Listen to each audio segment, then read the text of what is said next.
OnlyJayus might just be TikTok's biggest cautionary tale, or the biggest career crash since those awkward YouTube apology videos filmed in front of emotional houseplants. 3 years ago, she was sitting on a throne of 18 million followers, pulling tens of millions of views like it was her daily Starbucks run. She had a die-hard fan base flooding her comments with, "Yas Queen, slay the psychology facts," every time she uploaded a new life hack about boiling pasta water, or why your boyfriend's toxic, spoiler, because he's breathing. But fast forward to today, and the shift in public opinion was so brutal, even her own fans turned on her like velociraptors on a goat. Scroll through her current videos and you'll find comments like, "This is so sick. I used to stan her, but now I can't stand the freaking sight of her." Imagine having your entire career nuked because people realized you're just a walking Snapple fact with a superiority complex. What makes this whole implosion even more shocking is the genre she dominated. Life hacks and bite-sized psychology facts. Harmless, right? The type of stuff you watch at 3 a.m. thinking, "Wow, I should stretch tomorrow," before rolling back over like a rotisserie chicken. Her classic content went like, "So I'm 6'2", which is pretty tall for a girl. If you're short, here are 3 proven ways to grow taller. Number 1, drink milk, doesn't have to be cow's milk. Number 2, swim because gravity won't compress your spine. Number 3, stretch because apparently touching your toes will make you Shaq overnight. But really, it's all DNA, so just own your height." Well, I'm 6'2", which is pretty tall for a girl and a guy. I've had some experience growing, which is good, so I'm gonna help all you shorties out there because here are 3 proven ways to grow taller. Wow. Drink milk, okay? Doesn't necessarily need to be cow's milk. You just need a daily intake of calcium because that's what makes your bones grow. Swimming won't necessarily make you grow past your potential, but because when you're in the pool, gravity's kind of taken away from your spine, so swimming won't decrease your height or damage your growth plates like other exercises will. Make sure you stretch, okay? Certain stretches like toe touches, over stretch, rollovers, and bar hang. Oh, excuse me. They all improve your posture and elongate your spine, thus making you taller. But really though, it all comes down to your DNA, so no matter how tall you are, just own it. Or she'd hit you with the mind-blowing, "Did you know you're using a can opener wrong? It doesn't go sideways, it goes flat. Boom, life changed." Or the one that got her labeled the Einstein of wooden spoons. "If you want to stop a pot from boiling over, put a wooden spoon on top, because science." All innocent enough. So what the hell happened?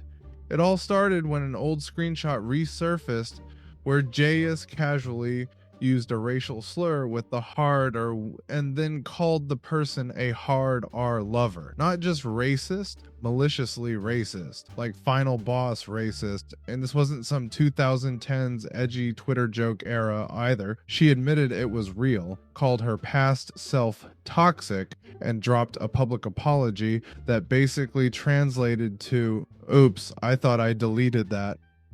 At first, people thought she might grow from it, like a redemption arc anime character, but nope.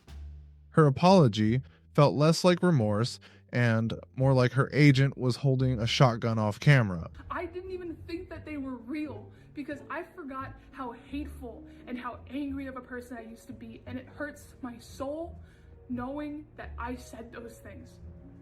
But the screenshots and the things I've said in my past are not a reflection of who I am today. A petition to ban her from TikTok soon gained nearly 500,000 signatures. Imagine getting 500,000 people to agree on anything these days. World peace? Nah. But banning OnlyJayus? Hell yeah. Then came her feud with TikToker Acrello, a black creator. After he criticized her, Jayus responded by calling him boy.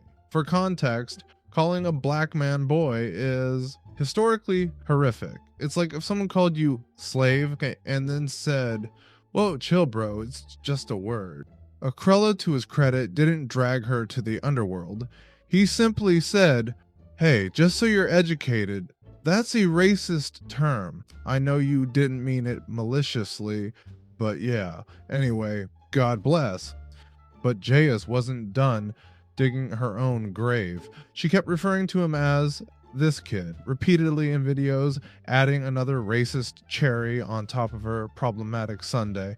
But how did she even blow up? Her real name is Isabella Avila, born in Vegas. After her parents split, she bounced between Vegas and New Jersey, eventually settling in Bakersfield, known for absolutely nothing except racial tension and meth documentaries. As a teen, she was obsessed with YouTube commentary channels. She started her own, gained 6,000 subscribers, which is like being class president online.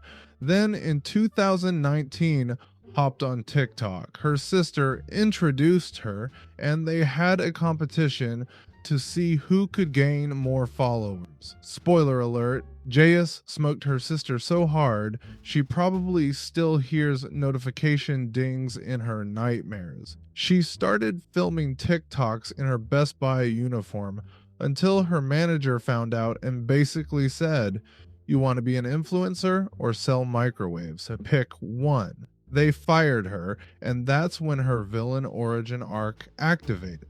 Within weeks, she hit 1 million followers.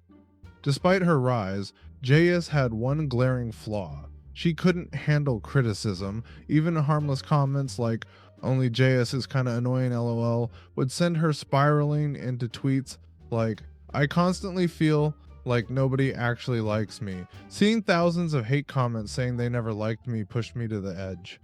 Girl, it's TikTok. People leave hate comments under videos of literal puppies.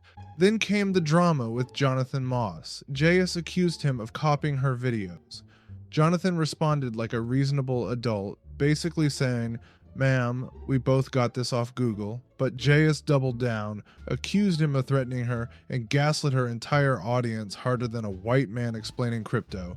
Jonathan clapped back, saying, "She told me I gaslit my fans. I told her I wouldn't take advice from a 14-year-old girl. Then she went off." People started calling her out for using public Google info like she'd invented the periodic table. Comments were ruthless, like, "Use your own sources? Girl, your source is Google like everyone else?"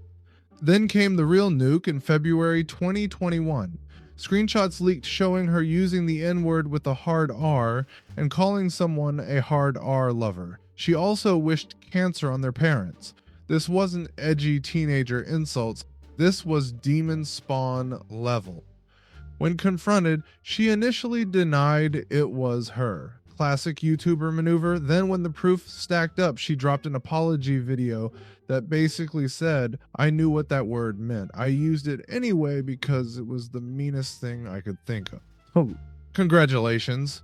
You've unlocked racism with honesty. But people weren't buying it. Her apology felt like ChatGPT wrote it for her PR team.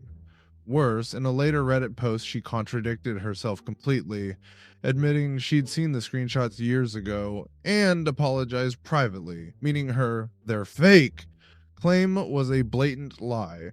After promising to uplift black voices, Jayus ghosted Aunt Karen, a prominent TikToker, for 2 months. Aunt Karen went public saying, "You promised the black community you'd lift our voices. Where are you?" Jayus responded by calling her out in a rant video, blaming her ADHD for forgetting, and then saying she was off to get drunk in Vegas for her birthday, because nothing says, "I take racism seriously," like, "Sorry I didn't reply to your DM about anti-racism collabs. I was too busy blacking out on tequila." As if her reputation wasn't already a smoldering crater, she posted a life hack saying, "If a service dog approaches you alone, follow it because you'll get a free wallet." She told 18 million people to rob disabled people. Peak empathy.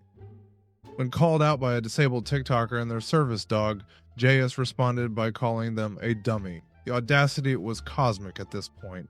A creator named Vanellope Von Adam started a petition to ban her. It got over 400,000 signatures. Jayus laughed it off, saying, "Good luck getting more than 13.5 million signatures. I'll ban myself before TikTok bans me." She was flexing her follower count like it was a infinity stone. That arrogance was her downfall.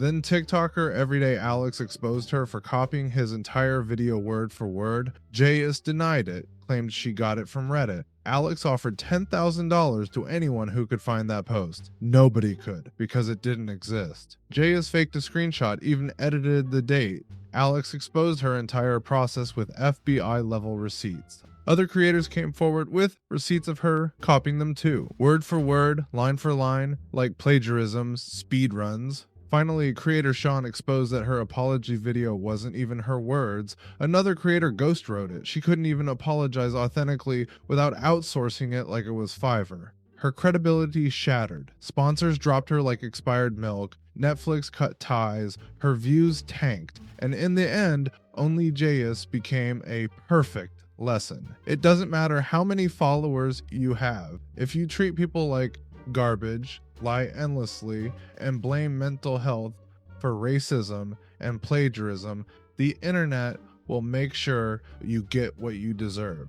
She went from the psychology queen to the psychology meme, and honestly, TikTok will never let her forget it. Comment below if you used to watch OnlyJayus and whether you think there's ever a road to redemption after scandals like this. Subscribe for more commentary deep dives, like, and share this with a friend who thinks wooden spoons can stop life from boiling over.